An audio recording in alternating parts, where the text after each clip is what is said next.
bisnis elektronik, dan kerjasama global.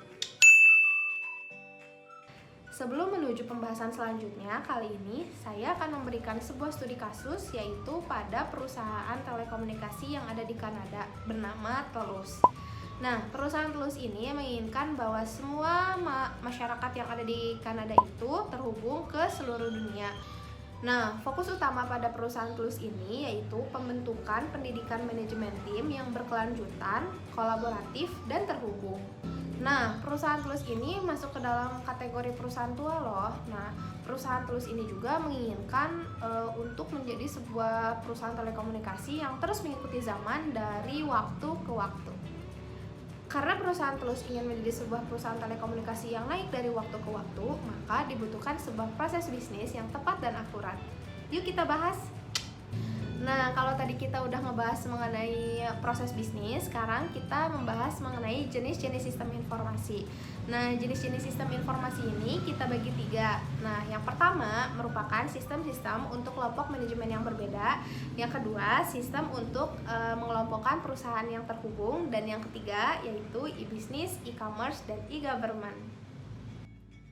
Nah, kalau tadi kita udah membahas mengenai jenis-jenis sistem informasi, sekarang kita membahas mengenai bisnis jaringan sosial. Apa sih yang disebut bisnis jaringan sosial? Jadi, jaringan sosial sendiri merupakan sebuah perangkat lunak yang mana perangkat ini itu memudahkan perusahaan untuk membuat profil, membentuk kelompok, dan mengikuti perkembangan dari anggota perusahaan ataupun konsumen dari perusahaan kita. Nah, fungsi dari jaringan sosial ini untuk apa sih? Tentunya untuk menjaring atau mencari informasi dari anggota luar perusahaan atau konsumen yang nantinya itu datanya dikumpulkan untuk digunakan sebagai evaluasi dan perkembangan dari perusahaan kita. Nah, hal ini tuh bisa dilakukan di mana saja dan kapan saja, bahkan seluruh dunia pun dapat dijangkau dengan adanya jaringan sosial. Jaring sosial itu jenisnya ada bermacam-macam. Mungkin dulu hanya berupa email atau surel. Nah, untuk saat ini jejaring sosial sudah sangat banyak sekali jenisnya, bahkan udah mencapai ratusan atau ribuan bahkan ya.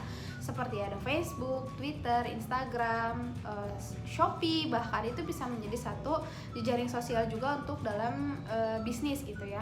Atau mungkin Tokopedia dan mungkin Bukalapak, OLX dan sebagainya, itu merupakan sebuah bagian dari jejaring sosial.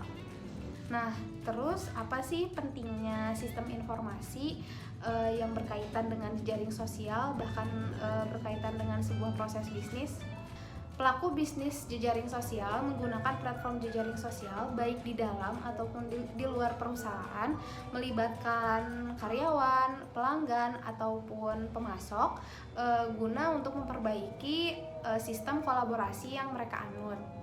Nah, kolaborasi bisnis dan bisnis jejaring sosial menjadi satu hal yang penting karena adanya globalisasi, desentralisasi, dan yang terakhir adanya pertumbuhan jenis bidang pekerjaan.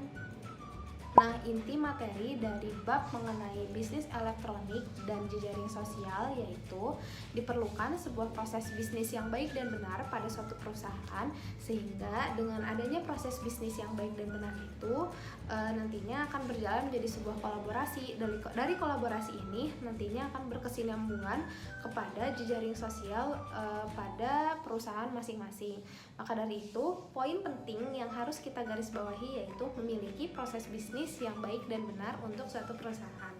Terima kasih semuanya, saya Salma Nur Alia. Semoga video ini bermanfaat. Sampai berjumpa di video selanjutnya.